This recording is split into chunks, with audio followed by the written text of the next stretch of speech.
میں مبلغ بنوں سنتوں کا، خوب چرچا کروں سنتوں کا، ہو کرم بحر خاک مدینہ۔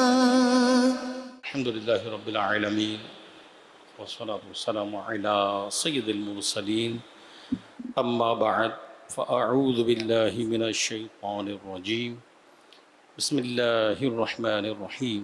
مل کر درود و سلام پڑھیے۔ الصلاة والسلام علیک یا رسول اللہ وعلی آلک واصحابک یا حبیب اللہ۔ الصلاة والسلام علیک یا نبی اللہ وعلی آلک واصحابک یا نور اللہ۔ امیر المؤمنین مولا مشکل کشا شیر خدا کرم اللہ وجہہ الکریم سے روایت ہے کہ نبیوں کے سلطان رحمت عالمیان صلی اللہ علیہ وآلہ وسلم کا فرمان ہے، دعا اللہ پاک سے حجاب یعنی پردے میں ہے۔ دعا اللہ پاک سے حجاب یعنی پردے میں ہے جب تک محمد صلی اللہ علیہ وآلہ وسلم اور ان کے اہل بیت پر درود نہ بھیجا جائے۔ صلو علی الحبیب صلی اللہ تعالی علی محمد صلی اللہ علیہ وآلہ وسلم۔ حدیث پاک میں ہے انما الاعمال بالنیات، اعمال کا دار و مدار نیتوں پر ہے۔ پیارے اسلامی بھائیو، اچھی نیت افضل ترین عمل ہے، تو اچھی نیتیں جس سے جو بن پڑے کر لیجئے۔ اول تا آخر بیان سنوں گا، توجہ کے ساتھ شرکت کروں گا، علم دین کی محفل ہے، اللہ رسول کا ذکر سنوں گا، بہت ساری اچھی نیتیں بندہ حسب حال کر سکتا ہے۔ آج انشاءاللہ الکریم جو بیان کا ہمارا موضوع ہے، پیارے آقا مدینے والے مصطفیٰ صلی اللہ تعالی علیہ وآلہ وسلم کی آل اولاد سادات کرام۔ یہ موضوع ہی کتنا پیارا ہے کہ سنتے ہی زبان سے بے اختیار سبحان اللہ نکلا۔ اللہ کریم اولاد رسول کے صدقے، سادات کرام کے صدقے ہمیں بے حساب بخش دے، اللہ ہم سے راضی ہو جائے۔ تو میرے پیارے اسلامی بھائیو، الحمدللہ پیارے آقا صلی اللہ علیہ وآلہ وسلم کی آل سے، اولاد سے محبت کرنے کی کیسی برکتیں ہیں۔ اللہ پاک ان برکات سے ہمیں بھی حصہ عطا فرمائے۔ قرآن پاک پارہ نمبر 22 سورۃ الاحزاب آیت نمبر 33 ترجمہ کنز العرفان۔ اے نبی کے گھر والوں، اللہ تو یہی چاہتا ہے کہ تم سے ہر ناپاکی دور فرما دے اور تمہیں پاک کر کے خوب صاف ستھرا کر دے۔ تفسیر نور العرفان میں ہے کہ اس کا مطلب یہ نہیں کہ یہ آیت کریمہ اترنے سے پہلے اہل بیت پاک اب تک معاذ اللہ گناہ گار تھے اور اس کے بعد پاکی عطا ہوئی، بلکہ مطلب یہ ہے کہ اے اہل بیت، اللہ پاک تم کو گناہوں اور بد اخلاقی کی نجاست سے آلودہ نہ ہونے دے گا۔ اس سے معلوم ہوا کہ پیارے آقا صلی اللہ علیہ وسلم کی پاکیزہ ازواج اور آپ کی اولاد گناہوں سے پاک ہے۔ مفتی محمد نعیم الدین مراد آبادی رحمۃ اللہ تعالی علیہ لکھتے ہیں، یہ آیت کریمہ یعنی اسی آیت کریمہ کے تحت مفتی صاحب فرماتے ہیں کہ یہ آیت کریمہ اہل بیت کرام کے فضائل کا منبع ہے۔ اس سے اہل بیت پاک کی اعلیٰ خصوصیات اور بلند شان و عظمت کا اظہار ہوتا ہے۔ اس سے معلوم ہوتا ہے کہ اللہ پاک نے اہل بیت پاک کو تمام برے اخلاق سے پاک رکھا ہے، بلکہ ہر وہ چیز جو ان کے بلند مقام و مرتبہ کے لائق نہ ہو، اللہ پاک انہیں اس سے بھی محفوظ رکھتا ہے اور بچاتا ہے۔ اہل بیت میں کون کون شامل ہیں؟ امام فخر الدین رازی رحمۃ اللہ تعالی علیہ بیان کی گئی آیت کے تحت فرماتے ہیں اہل بیت اطہار کون ہیں، اس بارے میں مختلف اقوال ہیں۔ یہ کہنا اولا ہے کہ سرور کائنات صلی اللہ علیہ وآلہ وسلم کی تمام اولاد، آپ کی تمام ازواج مطہرات اہل بیت ہیں، اور امام حسن اور امام حسین رضی اللہ تعالی عنہما نیز حضرت مولا علی کرم اللہ وجہہ الکریم بھی انہی میں شامل ہیں۔ مزید سنیے، یہاں یہ بات خیال میں رہے کہ اہل بیت پاک گناہوں سے محفوظ ہیں، معصوم نہیں ہیں، کیونکہ معصوم صرف انبیاء اور فرشتے ہی ہوتے ہیں۔ محفوظ کا مطلب یہ ہے کہ ان سے گناہ ہونا ممکن تو ہے، مگر اللہ پاک انہیں گناہوں سے بچا لیتا ہے۔ جبکہ معصوم کا مطلب یہ ہے کہ وہ حضرات کے جن سے گناہ ہونا شرعاً ممکن ہی نہیں۔ پھر یہ بھی یاد رہے کہ سادات کرام، سید صاحبان میں سے وہ بلند مرتبہ حضرات جو ولایت کے مقام پر فائز ہیں، جنہیں اللہ پاک نے بڑے بلند مرتبے دیے، اولیاء اللہ ہیں۔ خود ہمارے سیدی غوث اعظم رحمۃ اللہ تعالی علیہ یہ حسنی حسینی سید ہیں، داتا گنج بخش حجویری رحمۃ اللہ تعالی علیہ، اور بھی کئی اللہ کے ایسے نیک بندے ہیں۔ تو اللہ پاک اپنے نیک بندوں کو ویسے ہی گناہوں سے محفوظ فرما لیتا ہے، ان کی حفاظت فرماتا ہے۔ تو اللہ پاک ان سیدوں کے صدقے ہمیں دین دنیا آخرت کی برکت عطا فرمائے۔ ایک اور مقام پر فرماتے ہیں، ہاں سلامت ایمان، یعنی جس سید زادے کا ایمان سلامت ہو، یعنی ایمان پر خاتمہ ہو، اس کے اعمال کیسی ہوں، اللہ پاک کے کرم سے پختہ امید یہی ہے کہ جو اس کے علم میں سید ہیں، ان سے اصلاً کسی گناہ پر کچھ پوچھ گچھ نہ فرمائے گا۔ میرے پیارے اسلامی بھائی، اس طرح کے واقعات بھی ہیں کہ سید زادوں کے ادب کی برکت سے اللہ پاک نے کیسا کیسا کرم فرمایا، کیسے کیسے انعام و اکرام عطا فرمائے، اور نسبت کی بڑی برکتیں ہیں۔ اور ہم تو ہیں ہی نسبت والے، کہ نسبت کے صدقے بیڑا پار ہو جاتا ہے۔ دعوت اسلامی کے اشاعتی ادارے مکتبۃ المدینہ کی کتاب عیون الحکایت حصہ اول صفحہ نمبر 197 پر ہے کہ حضرت سیدنا ابو عبداللہ واقدی قاضی رحمۃ اللہ تعالی علیہ فرماتے ہیں، ایک مرتبہ عید کے موقع پر ہمارے پاس خرچ وغیرہ کے لیے کچھ بھی رقم نہ تھی، بڑی تنگ دستی غربت کے دن تھے۔ ان دنوں یحییٰ بن خالد برمکی حاکم تھا، عید قریب آ رہی تھی، ہمارے پاس کچھ بھی نہ تھا۔ چنانچہ میری خادمہ میرے پاس آئی اور کہنے لگی، عید بالکل قریب ہے اور گھر میں کچھ خرچہ بھی نہیں، آپ کوئی ترکیب کر دیجئے تاکہ گھر والے عید کی خوشیوں میں شریک ہو سکیں۔ چنانچہ میں اپنے ایک تاجر دوست کے پاس گیا اور اس کے سامنے اپنی حالت زار بیان کی۔ اس نے مجھے فوراً ایک مہر بند تھیلی دی جس میں 1200 درہم تھے۔ میں انہیں لے کر گھر آیا اور گھر والوں کے حوالے کر دی۔ گھر والوں کو کچھ تسلی ہوئی کہ اب عید اچھی طرح گزر جائے گی۔ ابھی ہم نے اس تھیلی کو کھولا بھی نہ تھا کہ میرا ایک دوست جو کہ سید تھا، سادات گھرانے سے تھا، آل رسول تھا، اولاد رسول تھا، اس نے آ کر مجھ سے کہا کہ ہمارے حالات بہت خراب ہیں اور عید بھی قریب ہے، گھر میں خرچہ وغیرہ بالکل بھی نہیں، اگر ہو سکے تو مجھے کچھ رقم قرض دے دیجئے۔ میں نے اپنی زوجہ سے کہا، ایسا کرتے ہیں کہ یہ جو رقم آئی ہے 1200 درہم ہم نے کھولا نہیں ہے، اس کو کھول لیتے ہیں اور آدھی رقم ہم رکھ لیتے ہیں اور آدھی رقم جو ہے اس سید زادے کو دے دیتے ہیں، ان کی بھی عید اچھی گزرے گی، ہماری بھی عید اچھی گزرے گی۔ یہ سن کر وہ کہتے ہیں کہ میری زوجہ نے کہا، جب آپ اپنے تاجر دوست کے پاس اپنی حاجت مندی کا سوال لے کر گئے تو اس نے آپ کو 1200 درہم کی تھیلی دی، اب جب کہ آپ کے پاس دو عالم کے مختار سرور کائنات صلی اللہ علیہ وآلہ وسلم کی اولاد میں سے ایک ان کا شہزادہ اپنی حاجت لے کر آیا ہے تو اسے آپ ساری رقم نہیں دے رہے بلکہ آدھی دے رہے ہیں، کیا آپ کا عشق یہ گوارا کرتا ہے کہ اولاد رسول کو آدھا دیا جائے؟ میری تو یہی التجا ہے کہ یہ ساری رقم سید زادے کے قدموں پر قربان کر دی جائے۔ کیا عاشق رسول، کیا عاشق صحابہ اور اہل بیت ان کی زوجہ تھی۔ عموماً عورتیں تو پیسے بچانے والے مشورے دیتی ہے، کیا ہے ہمارا کیا ہوگا، ہماری عید کیسے گزرے گی، ہمارے بچے کیا کریں گے، سارے پیسے ختم ہو جائیں گے. لیکن اللہ پاک جس کو عشق و محبت عطا فرما دے، ایسے لوگ بھی ہیں. تو گویا انہوں نے اپنی زوجہ کی بات مانی اور ساری رقم انہوں نے اپنے اس سید دوست کو دے دی. وہ دعائیں دیتا ہوا چلا گیا.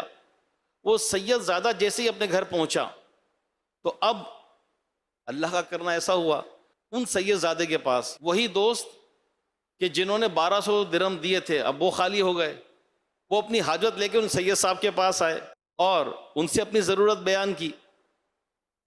تو ان سید صاحب نے وہ رقم لے کر ساری کی ساری ان کو دے دی. پھر دوست نے آ کر سارا واقعہ بتایا اور تھیلی دیکھ کر فوراً پہچان گیا، یہ تو وہی تھیلی جو میرے گھر سے چلی تھی میرے پاس ہی پہنچ گئی. تو دیکھیں یہ کیسا اظہار ہے، خود کو ضرورت ہے اور اپنی خوشی قربان کر دی، دوستی بھی، اور پھر ایک سید زادے کا، پھر سید زادے کی سخاوت دیکھی، وہ تھیلی دے دی، جس نے دی تھی گھوم پھر کے ان کے پاس پہنچ گئی. وہ فرماتے ہیں کہ ہمارے اس واقعے کی خبر کسی طرح حاکم وقت یحییٰ بن خالد برمکی کو پہنچی. انہوں نے فوراً اپنا قاصد بھیجا جس نے میرے پاس آ کر اس کا پیغام دیا کہ میں اپنی کچھ مصروفیات کی بنا پر آپ کی طرف سے غافل رہا، مجھے آپ کے حالات کے بارے میں پتہ نہ چل سکا. اب میں اپنے غلاموں کے ہاتھ 10,000 دینار بھیج رہا ہوں، ان میں سے 2,000 آپ کے لیے، 2,000 تاجر دوست کے لیے اور 2,000 اس سید زادے کے لیے. یہ ہوگا 6,000 10,000 میں سے. اور کہا کہ باقی 4,000 دینار تمہاری عظیم اور سعادت مند بیوی کے لیے ہیں، کیونکہ وہ تم میں سب سے زیادہ افضل اور عشق رسول کی پیکر ہے. تو میرے پیارے اسلامی بھائیوں، سادات کرام کی خدمت کرنی چاہیے. امیر اہل سنت دامت برکاتہم عالیہ سے ایک دفعہ سوال ہوا کہ اگر کسی کے سید ہونے کا ثبوت نہ ہو تو کیا اس کی بھی تعظیم کی جائے گی؟ تو آپ دامت برکاتہم عالیہ نے ارشاد فرمایا، تعظیم کے لیے نہ یقین درکار ہے اور نہ ہی کسی خاص سند کی حاجت. لہٰذا جو لوگ سادات یعنی سید صاحبان کہلاتے ہیں ان کی تعظیم کرنی چاہیے. ان کے حسب و نسب کی تحقیق میں پڑھنے کی ہمیں حاجت نہیں، ہمیں ضرورت نہیں کہ ہم تحقیق کریں، اور نہ ہی ہمیں اس کا حکم دیا گیا ہے. سیدی اعلیٰ حضرت امام اہل سنت مولانا شاہ امام احمد رضا خان رحمۃ اللہ تعالی علیہ سے سادات کرام سے سید ہونے کی سند طلب کرنے اور نہ ملنے پر برا بھلا کہنے والے شخص کے بارے میں پوچھا گیا تو اعلیٰ حضرت امام اہل سنت رحمۃ اللہ تعالی علیہ نے جواباً ارشاد فرمایا، یعنی اپنے بارے میں فقیر بارہا فتویٰ دے چکا ہے کہ کسی کو سید سمجھنے اور اس کی تعظیم کرنے کے لیے ہمیں اپنے ذاتی علم سے اسے سید جاننا ضروری نہیں. جو لوگ سید کہلائے جاتے ہیں ہم ان کی تعظیم کریں گے. ہمیں تحقیقات انویسٹیگیشن کی حاجت نہیں. نہیں، سید صاحبان سے سید ہونے کی سند مانگنے کا ہمیں حکم دیا گیا ہے اور نہ ہی ان کو زبردستی سند دکھانے پر مجبور کریں گے. اور اگر سند نہ دکھائی تو خدا نخواستہ ان کو بدنام کرنا، برا بھلا کہنا ہرگز جائز نہیں. کہ لوگ اپنے نسب پر امین ہیں. ہاں، جس کی نسبت ہمیں خوب تحقیق سے معلوم ہے کہ یہ سید نہیں اور وہ سید بنے تو اس کی ہم تعظیم نہیں کریں گے، نہ اسے سید کہیں گے. اور مناسب ہوگا کہ نا واقفوں کو اس کے فریب یعنی دھوکے سے مطلع کر دیا جائے. فتاوی رضویہ چیپٹر ہے سادات کرام کی عظمت. لیکن اس میں بھی اعلیٰ حضرت نے بھی یہ لکھا پیارے اسلامی بھائیوں، اور امیر اہل سنت نے بھی یہ فرمایا کہ تحقیق نہیں کریں گے، جس کو از خود معلوم ہے. آج کل جو دور ہے، فلاں نے کہا تھا، فلاں سے سنا ہے، فلاں کے بارے میں تو یہ سننے میں آیا، کیا ذرائع ہیں، کیا کنفرمیشن ہے. ہم لوگ کبھی کبھار بیٹھتے ہیں دعوت اسلامی کے دینی کام کے حوالے سے، تو نگران شورا کے پاس تو کوئی اسلامی بھائی کہتے ہیں کہ ایسا بھی پتہ چلا ہے، تو نگران شورا بارہا فرماتے ہیں کہ یہ انفارمیشن ہے یا کنفرمیشن ہے، صرف اطلاع ہے، سنی سنائے بات بیان کر رہے ہیں، اس کی تصدیق بھی ہے. تو اور تصدیق بھی ہم اس کی کریں گے جس کی ہمیں شریعت نے حکم دیا ہو. ہر کسی کی تحقیق تصدیق کرنا ہم پہ لازم بھی نہیں ہے. جو اگر اپنی نسبت بیان کرے تو ہمیں نسبت کا ادب کرنا چاہیے. بہت ساری اس کی مزید بھی ڈیٹیل ہے. اور اگر اللہ نہ کرے کوئی غلط بیانی کر رہا ہے, جھوٹ نسبت بیان کر رہا ہے, اس کا جواب دہ کون ہے؟ ہم ہیں یا وہ ہے؟ وہ خود ہے. جو جھوٹ بولے گا, غلط نسب یا نسبت بیان کرے گا, یا کوئی بھی غلط بیانی کرے گا, تو وہ تو اس کے ذمہ ہے نا. اللہ پاک سب کے حال جانتا ہے, اللہ کو سب خبر ہے. تو ہم پر لازم نہیں ہے. جو نسبت بیان کی گئی ہم اس نسبت کی وجہ سے تعظیم کریں گے, ادب کریں گے. اللہ کی رحمت سے امید ہے کہ ہمیں اس کی برکتیں ملے گی انشاءاللہ. انشاءاللہ کسی کو شرمندہ بھی نہ کریں. سنیے, دعوت اسلامی کے اشاعتی ادارے مکتبۃ المدینہ کی کتاب مکاشفۃ القلوب صفحہ نمبر 471 اور 472 پر ہے, سادات کرام یعنی سید صاحبان, اولاد رسول, آل رسول کا ایک کھاتا پیتا گھرانہ تھا. اس کھاتے پیتے گھرانے میں سید زادیاں تھیں, شہزادیاں تھیں. مشیت الہی کچھ ایسا ہوا کہ ان بچیوں کے جو والد صاحب تھے, سید صاحب, ان کا انتقال ہو گیا. وہ کم سن سید زادیاں بچپن میں یتیم ہو گئیں. باپ کے انتقال کے بعد اب مالی حالات بہت خراب ہو گئے, یہاں تک کہ فقر و فاقے کا شکار ہو گئی. اور اس قدر ان کے مالی حالات ڈاؤن ہوئے کہ شرم کی وجہ سے اپنا وطن بھی چھوڑ دیا. اور ایک جگہ جا کر ویران کوئی مسجد تھی, کوئی پناہ ملی نہیں, مسجد میں ٹھہر گئیں. اب ماں کیا کرتی, بچیوں کو کہاں چھوڑتی؟ بھوک پیاس نڈال, غم کی کیفیت, فقر و فاقہ. ماں تو ماں ہوتی ہے. ماں نے اپنی بچیوں کو وہیں بٹھایا اور وہ کھانا لینے کے لیے باہر نکل پڑی. چنانچہ وہ شہر کے ایک امیر شخص کے پاس پہنچی. وہ مسلمان شخص تھا. اس بیوہ خاتون نے اس امیر مسلمان شخص کو اپنی ساری آپ بیتی سنائی, سارے احوال بتائے.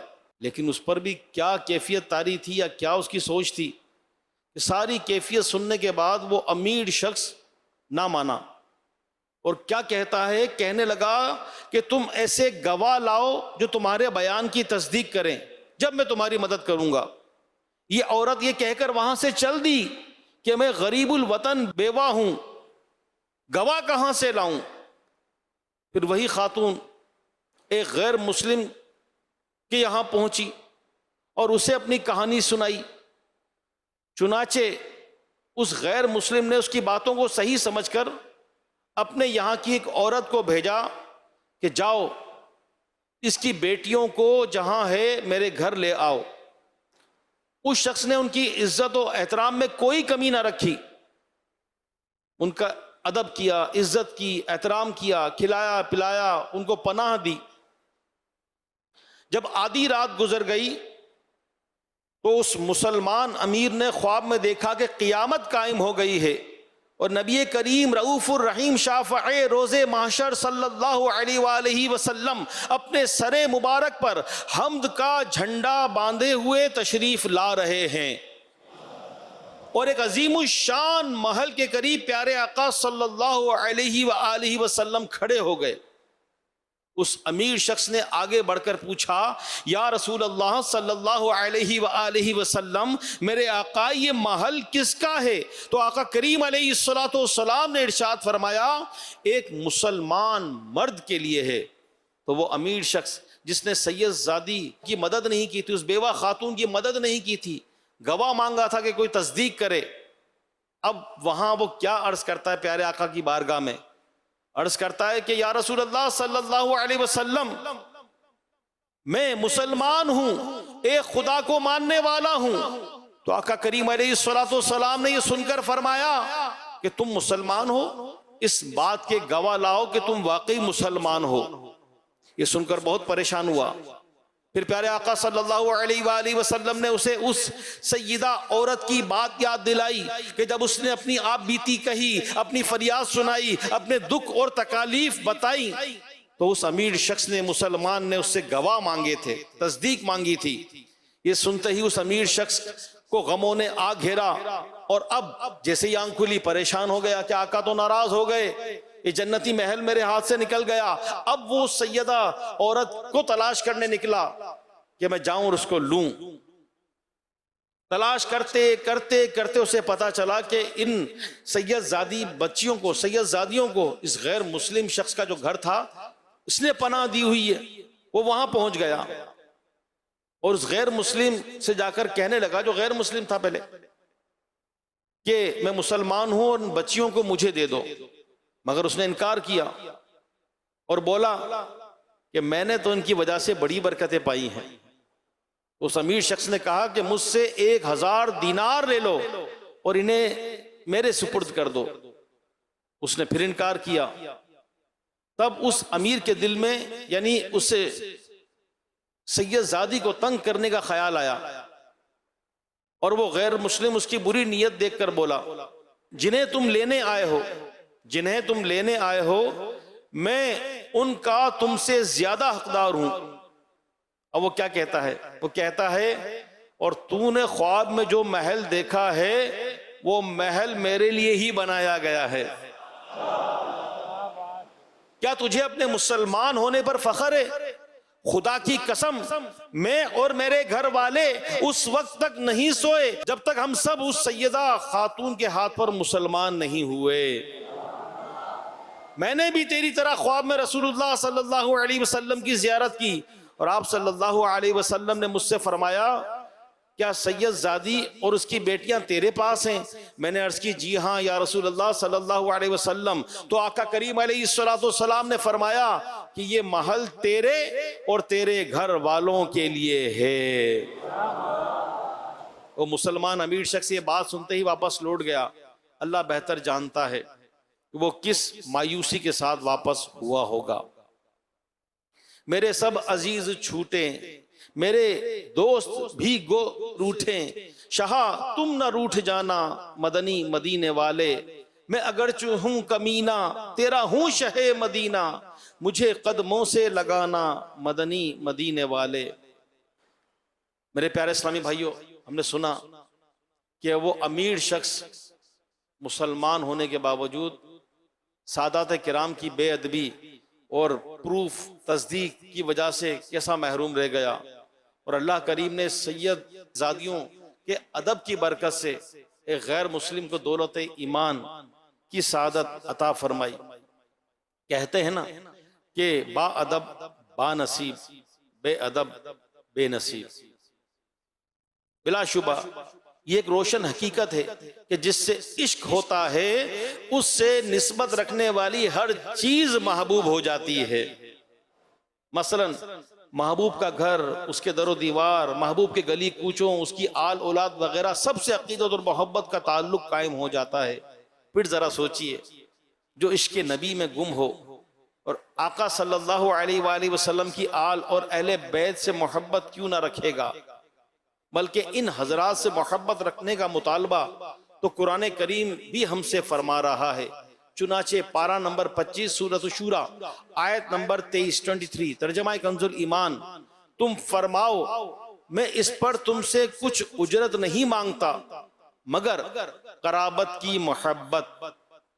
بیان کردہ آیت مبارکہ کی تفسیر میں اعلیٰ حضرت امام اہل سنت رحمت اللہ تعالی علیہ فرماتے ہیں، قربا سے مراد سادات کرام اور اہل بیت عظام ہیں۔ الحمدللہ اللہ کی رحمت سے ہمیں آقا کے ہر صحابی سے پیار ہے اور انشاءاللہ اپنا بیڑا پار ہے۔ اسی طرح الحمدللہ ہمیں آقا کی آل سے، اولاد سے، اہل بیت سے، سید صاحبان سے پیار ہے اور انشاءاللہ ان کے صدقے اپنا بیڑا پار ہے۔ اور صحابہ کرام علیہم رضوان کو بھی کیسی محبت ہوا کرتی تھی سادات کرام سے، کیسی محبت، یعنی حسنین کریمین سے کیسی محبت کرتے تھے۔ حضرت سیدنا امام جعفر صادق رحمت اللہ تعالی علیہ اپنے والد گرامی حضرت سیدنا امام محمد باقر رحمت اللہ تعالی علیہ سے روایت کرتے ہیں، امیر المؤمنین فاروق اعظم رضی اللہ تعالی عنہ کے پاس یمن سے کچھ عمدہ کپڑے آئے تو آپ رضی اللہ تعالی عنہ نے وہ کپڑے مہاجرین و انصار میں تقسیم کر دیے۔ لوگ ان کپڑوں کو پہن کر بہت خوشی محسوس کر رہے تھے۔ آپ رضی اللہ تعالی عنہ منبر رسول اور قبر انور کے درمیان تشریف فرما تھے. لوگ آپ رضی اللہ تعالیٰ عنہ کی خدمت میں حاضر ہوتے، آپ کو سلام عرض کرتے اور دعائیں دیتے.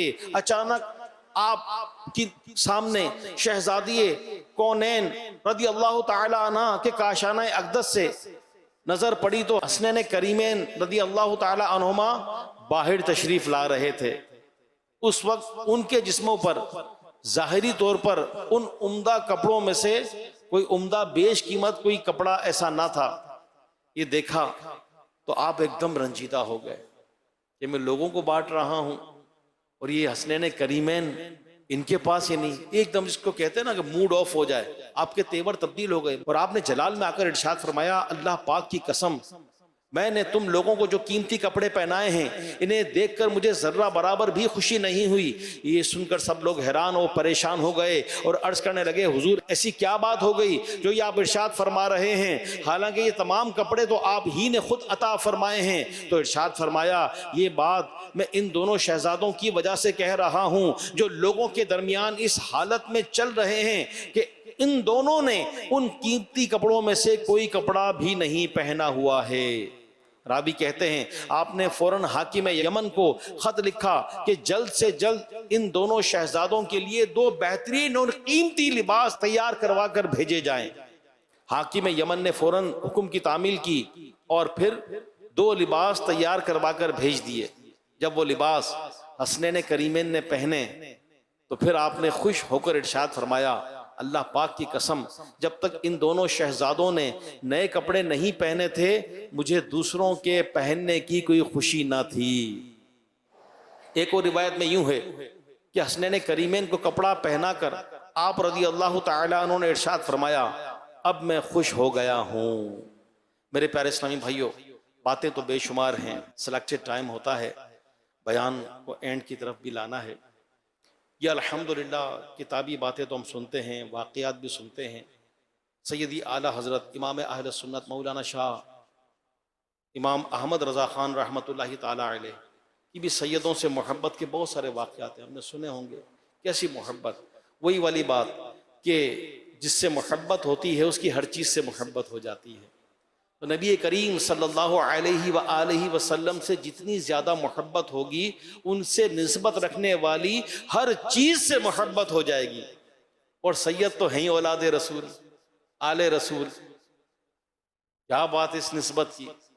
اسی طرح اس دور کے اندر قبلہ شیخ طریقت امیر اہل سنت بانی دعوت اسلامی حضرت علامہ مولانا ابو بلال محمد الیاس عطار قادری رضوی زیائی دامت برکات و مالیہ کے بہت سارے واقعات ہیں، آپ نے سنے بھی ہوں گے. جن کو صحبت نصیب ہوئی پریکٹیکلی دیکھا بھی ہوگا کہ کوئی سید صاحب آ جائے پتہ لگے کہ سید ہے، عمر میں چھوٹے ہوں، ظاہری طور پر اتنا مذہبی وضع قطع نہ بھی ہو، لیکن نسبت کی وجہ سے بارہا میں نے بھی دیکھا کہ امیر علیہ سنت ان کے ہاتھ چوم لیتے ہیں. سید زادے شہزادے چھوٹے چھوٹے مدنی منع آئے، امیر علیہ سنت ان کو چومتے ہیں کہ یہ میرے آقا کی آل ہیں، اولاد ہیں.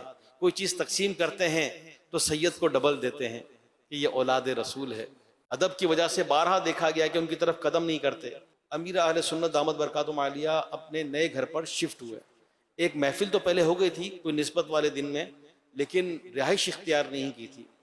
تو اتفاق سے چند اراکین شورا بھی تھے، تو نگران شورا کا پیغام تشریف لایا کہ جو اراکین شورا کراچی میں ہیں اگر ممکن ہو کوئی دینی کام ڈسٹرب نہ ہوتا ہو، جدول پہلے سے بنے ہوتے ہیں. اچانک ہی آیا تھا چند گھنٹے پہلے مغرب سے. تو مغرب کے بعد امیر علیہ سنت کے گھر پر دولت خانے پر کرم فرمائے، آستانِ شریف پر آ جائیں. تو اتفاق سے نگران پاکستان مشاورت حاجی شاہد بھائی بھی تشریف لائے ہوئے تھے، اور بھی اراکین شورا تھے. تو ہمیں نہیں پتا تھا کیوں بلوایا. اور الحمدللہ جو اہل طریقت کی صحبت ملی ہے وہی کہتے ہیں کہ بڑوں کی بارگاہ میں جائیں تو کیوں اور کیا کا سوال نہیں کرنا چاہیے. بلایا ہے حاضر ہو جائیں، اپنا کام تو حاضر ہونا ہے. جو کیوں اور کیا کے چکر میں پڑتے ہیں وہ کسی اور ہی طرف نکل جاتے ہیں، ان کا میپ نیویگیشن کہیں اور ہی لے جاتی ہے. کچھ دیر تو پتہ ہی نہیں چلا کیونکہ وہاں پہنچ کر بھی پوچھنے کی ہمت نہیں تھی. یہی کرم تھا کہ آستانہ شریف پر حاضری ہو گئی. ابھی امیر علیہ سنت تشریف نہیں لائے تھے، نگران شورا تھے، حاجی شاہد بھائی تھے اور چند اراکین شورا تھے، اور چند کو میں جانتا ہوں سید صاحبان تھے. کچھ دیر میں امیر علیہ سنت تشریف لائے مغرب سے کچھ پہلے، اور پھر امیر علیہ سنت چلنے لگے. اس وقت بھی ہم نے نہیں پوچھا کیا ہے بھائی، ہم بھی پیچھے پیچھے چلتے رہے، ہمیں بھی اشارہ ہوا آ جائیں. تو گھر سے چلتے چلتے امیر اہل سنت کا بھی جو موجودہ گھر ہے اس کے ساتھ ہی نئے گھر میں جانا تھا، تو ایک جگہ تھی وہاں سے جانا تھا، تو امیر اہل سنت وہاں کھڑے ہو گئے، کیونکہ میں بھی ساتھ تھا تو اس لیے میں اتنی ڈیٹیل سے بتا رہا ہوں، یہ چیز آپ کو ویڈیو کلپ میں نہیں ملے گی۔ امیر اہل سنت رک گئے اور فرمایا، جو سید صاحبان اس وقت 4-5 موجود تھے، فرمایا کہ پہلے سید صاحبان اندر جائیں گے، اس گھر میں پہلا قدم سید کا لگے گا۔ وہاں جانا تھا تو سید صاحبان پہلے چلے گئے، پھر امیر اہل سنت کو آنا تھا تو تھا کہ کوئی ہاتھ پکڑ لے۔ اندر تو سید صاحبان پہلے چلے گئے تھے، اب باہر نگران شورا حاجی شاہد بھائی میں بھی موجود تھا اور بھی اراکین شورا تھے، تو باہر سے کسی نے ہاتھ پکڑنا چاہا تو سید لقمان شاہ صاحب، لقمان بابو سید صاحب یہ بھی موجود تھے، تو امیر اہل سنت نے آواز دی کہ نہیں، مجھے اندر سے بھی سید سہارا دیں اور باہر سے بھی سید لقمان شاہ صاحب پکڑ لیں مجھے نا، تو میں سیدوں کا ہاتھ پکڑ کر اپنے اس عارضی گھر میں داخل ہونا چاہتا ہوں۔ بہرحال اندر گئے، اندر جانے کے بعد یہ چیز ویڈیو کلپ میں تو ریکارڈ ہے، لیکن اس کا پس منظر کیا، سب کھڑے تھے، امیر اہل سنت بیٹھے، تو مغرب سے کچھ پہلے کی بات ہے، امیر اہل سنت پر ایک دم رقت طاری ہوئی اور فرمایا کہ آج نئے گھر میں آیا ہوں، ان قریب اندھیری قبر میں جانا پڑے گا۔ پھر آپ نے فرمایا کہ یہ سید میری آقا کی آل ہیں، اولاد ہیں، میرے آقا سے نسبت رکھنے والے ہیں، میرے آقا کے شہزادے ہیں، بس میں یہی تصور کرتا ہوا آیا کہ جس طرح آج دنیا میں انہوں نے مجھے سہارا دے کر اس گھر میں منتقل کیا ہے، بس یہی مجھے آگے سہارا دے کر اگلے گھر میں منتقل کریں گے۔ میں سیدوں کے ہاتھ سے جانا چاہتا ہوں تاکہ جو ہے وہ ان کے نانا جان میری شفاعت کریں، میرے پاس اعمال نہیں ہے۔ بڑی کیفیت طاری ہو گئے، رونے لگے کہ یہ سید صاحبان کو امیر اہل سنت کا وائس میسج جاتا ہے، وہ بعض فارورڈ کرتے ہیں، سننے کا موقع مل جاتا ہے، اس وائس میسج میں دیگر باتوں کے ساتھ ساتھ ایک جملہ سید صاحبان کے لیے بالخصوص میں نے کئیوں کا سنا ہے، امیر اہل سنت عاجزی فرماتے ہیں کہ میرے پاس اعمال نہیں ہیں، آپ میری آقا کی آل ہیں، شہزادے ہیں، بس مجھے اپنے نانا جان سے شفاعت دلوا دیجیے گا کہ آپ کے نانا جان مجھ سے راضی ہو جائیں، اپنے قدموں میں رکھ لیں اور جنت میں بس آپ کے نانا جان کا پڑوس مل جائے۔ ایک موقع پر مجھے یاد ہے امیر اہل سنت نے کوئی بات چل رہی تھی، بات تو طویل ہے، بیان اینڈ کرنا ہے، کوئی بات چل رہی تھی، فرمایا کہ بیٹا، چند لوگ بیٹھے تھے، فرمایا جتنا ہو سکے سید کا ادب کریں کہ یہ کس ہستی کی اولاد میں سے چلتے ہوئے آ رہے ہیں، ان کی بے ادبی نہ کریں، ان سے اونچی آواز میں بات نہ کریں، جتنا ہو سکے دل خوش کریں۔ آج کوئی ہمارے بچوں کا دل خوش کرتا ہے تو ہمارے دل میں اس کے لیے جگہ بنتی ہے، محبت ہوتی ہے، تو یہ تو اولاد رسول ہے، ان کا دل خوش ہوگا تو ان کے نانا جان ہم سے راضی ہو جائیں گے، اور نانا جان راضی ہو جائیں گے تو رب بھی راضی ہو جائے گا، تو ہماری بخشش کا سامان بن جائے گا۔ یہ ہے نسبتوں کی برکتیں۔ تو یہ وہی بات میں عرض کروں گا، جس کو جتنی زیادہ محبت ہوگی وہ اتنا ہی محبت میں جو ہے وہ برکتیں پائے گا، اور پھر نسبت والی ہر چیز سے محبت ہوتی چلی جائے گی۔ تو اللہ کریم ہمیں بھی سادات کرام کا ادب عطا فرمائے، اہل بیت کا ادب عطا فرمائے، صحابہ کرام علیہم رضوان کا ادب عطا فرمائے۔ وہی بات کہ با ادب با نصیب، بے ادب بے نصیب۔ بعض اوقات ایسے لوگوں کی صحبت ملتی ہے جو بہت بے باک ہوتے ہیں، فرینڈ سرکل ہوتا ہے، خاندان میں ہوتے ہیں، ایسے لوگوں سے دوستی یاری ہوتی ہے، اٹھنا بیٹھنا ہوتا ہے، نہ کریں۔ آج یہ عام لوگوں کی بے ادبی کر رہے ہیں، کل علماء کی بے ادبی کریں گے، بڑھتے بڑھتے ایسا نہ ہو کہ یہ بے ادبی کی تمام حدود توڑ جائیں اور آگے جا کر پتہ نہیں کہاں سے کہاں جا کر اپنا بھی بیڑا غرق کریں، اور ان کی صحبت کی نحوست سے کہیں ایسا نہ ہو کہ ہماری بھی دنیا اور آخرت برباد ہو جائے، کیونکہ با ادب با نصیب، بے ادب بے نصیب۔ جو بے ادب ہے وہ بے نصیب ہے۔ تو اللہ کریم بے ادبی سے بھی محفوظ فرمائے اور بے ادبوں کے شر سے بھی محفوظ فرمائے۔ اللہ کریم ہمیں عمل کی توفیق عطا فرمائے، آمین بجاہ النبی الامین صلی اللہ علیہ وآلہ وسلم۔